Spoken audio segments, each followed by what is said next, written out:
सुनीता देशपांडे लिखित आहे मनोहर तरी. पुस्तकाच्या सुरुवातीलाच लेखिका म्हणतात, हे आत्मचरित्र नाही.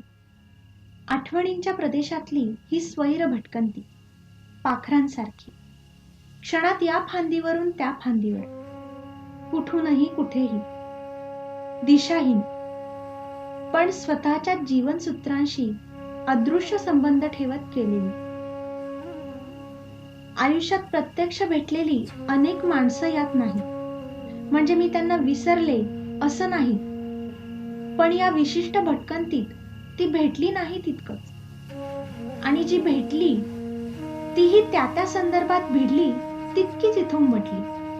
त्यांचंही संपूर्ण चित्र नाही.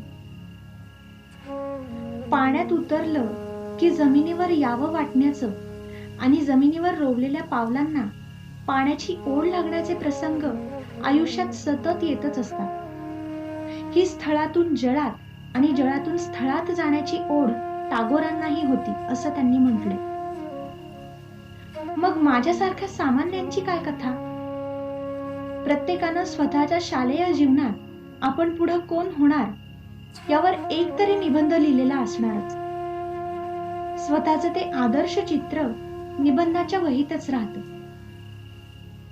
पुढं कधीतरी प्रौढ वयात आपल्यातलं ते नार्सिससचं फूल दरवळायला लागलं की कालप्रवाहाच्या सतत हलणाऱ्या पाण्यात दिसणारं स्वतःचं प्रत्यक्ष प्रतिबिंब आणि ते वहीतलं चित्र यांचं काहीतरी नातं जाणवतं का? अशा अनेक प्रश्नांचा हा लेख. आमच्या संसारातल्या सततच्या धावपळीतून गेल्या 4-5 वर्षात अधूनमधून वेळ मिळेल तसं थोडं थोडं तुकड्या तुकड्यांनी केलेलं हे लिखाण, कोणतीही योजना न आखता केलेलं. त्यामुळे सुरुवातीचा मूडही अधूनमधून बदलणं हे स्वाभाविकच आहे. एकटी असले की आताशा कोण कधी समोर येऊन ठाकेल सांगताच येत नाही. कधी बोरकरांनी पाठवलेले गडद निळे जलद भरभरून येतात आणि आकाश धुवून स्वच्छ करतात. दिवस सोनेरी होतो आणि रात्र रुपेरी. सर्व दूर नक्षत्रांची रांगोळीच रांगोळी. धामापूरच्या आजीच्या बागेतल्या फुलांचं दरवळ घेऊन आलेली हसरी ओलसर नक्षत्र. पळसखेडच्या दिशेनं पक्ष्यांचे लक्ष थवे येतात आणि त्यातलं एखादं वेल्हाळ पाखरू गात गात माझ्या झाडावर उतरतं. चोहीकडून नातवंड येऊन विलगतात आणि गोष्ट सांग म्हणून चिवचिवाट करतात. हे सगळं किती लोभसवाण आहे. मग माझ्याच पापण्यात पुन्हा पुन्हा हे असं धुकं का जमा होतंय? आहे मनोहर तरी गमते उदास, अशी ही मनाची अवस्था झाली असताना या पाखरांना मी गोष्ट तरी कोणती सांगू? एक होता राजा आणि एक होती परी की एक होती म्हातारी, की फक्त एक होती परी आणि ती झाली म्हातारी? सफळ संपूर्ण व्हायला ही 60 उत्तरांची कहाणी नाहीच, ही 60 प्रश्नांची कहाणी. सफळही नाही आणि निष्फळही नाही, अपूर्ण मात्र नक्कीच. सध्या असा एक मूड आहे की ज्याला आताशा मी नसतेच इथे असा मूड म्हणता येईल. म्हणजे कुणाला भेटू नाही, कुणी येऊन डिस्टर्ब करू नये, एकटंच बसावं, स्वतःतच राहावं असा. पडून किंवा बसून राहावं, डोळे उघडे किंवा मिटलेले कसेही, पण सभोवारचं काहीच न पाहता, त्यात अगरिया इथे न राहता, सगळ्या कल्पनेचा किंवा विचारांचा खेळ खेळत, त्याच जगाशी एकरूप होत, तिथली सुखदुःख भोगत. अशा वेळी डोळ्यांना दुसरंच जग दिसत राहतं. कानांची स्थिती सर थॉमस ब्राउन यांच्या शब्दातल्या नाईल नदी सारखी होते. धुसर स्वप्न पडत राहतात, विरत राहतात. मन कुठेतरी ओढ घेतं. ज्यांना आपली आठवणही होत नसेल अशांशी मूक संवाद साधू लागतो. मी झाले निळं गाणं, निळ्या नदीत वाहणार निर्माल्या बरोबरच. ती हीच अवस्था का? पद्माबाईंना एकदा विचारायला हवं. आयुष्याच्या सुरुवातीला जिथून आयुष्य फुलायला लागतं अशा वळणावर एक, आणि शेवटी शेवटी म्हणजे जिथून आयुष्य उतरणीला लागतं अशा वळणावर एक, असे दोन जबरदस्त मित्र मला लाभले. दोघेही अगदी भिन्न प्रकृतीचे, प्रवृत्तींचे. मीही तीच राहिले नव्हते, तर पार बदलून गेले होते.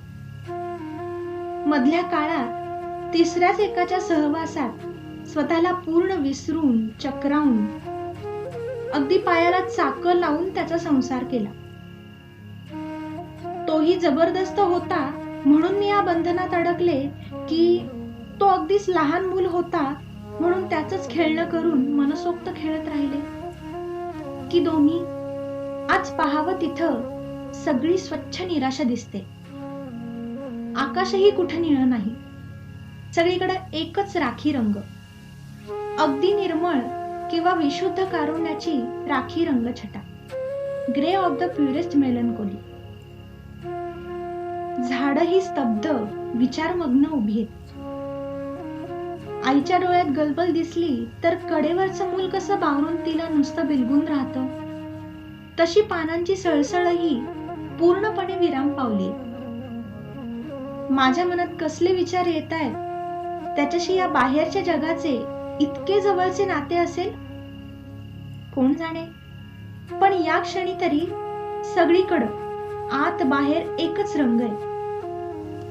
हा कदाचित योगायोगही असेल, पण कदाचित सगळ्या सजीव निर्जीव सृष्टीशी माझा अज्ञात नातही असेल. शेवटी त्याच मूलतत्वातून, पंचमहाभूतातून सगळी सृष्टी निर्माण झाली ना. मग सगळं काही अदृश्य धाग्यांनी जोडलेलं नसेलच कशावरून? समोरच्या खिडकीच्या लोखंडी गजांचं माझ्या रक्तातल्या लोहाशी नातं असेलही, समोर कोण राहतो त्याची माझी ओळखही नाही, त्याचं मला नावही माहित नाही. अरे वेड्या, आम्हा बाहेरच्या लोकांपासून संरक्षण मिळावं म्हणून खिडकीच्या झरोक्यात तू उभे केलेले हे लोखंडी पहारेकरी आमच्याही नात्यातलेच आहेत, हे कसं विसरलास? हा विचार आला आणि सगळं काही मूर्खपणाचंच वाटायला लागलं. मूर्खपणाचं की भीतीदायक की आशादायक? मूड्स तरी किती अस्थिर असतात, येतात जातात, पण मुक्कामाला आले की कधीतरी हे पाहुणे जाणार आहेत याचं भानच नाहीसं होतं आणि आपण अगदी त्याच्यात गुंतून जातो. प्रचंड वेगानं स्वतःभोवती आणि आपल्या जन्मदात्याभोवती फिरणारी ही पृथ्वीही अशीच, या मूड्स सारखी. पाय रोवायला आधारभूत आणि स्थिर वाटते. या वेगाचं आणि तिच्याही हतबलतेचं ज्ञान झालं की भीतीनं आपले पाय डळमळू लागतात.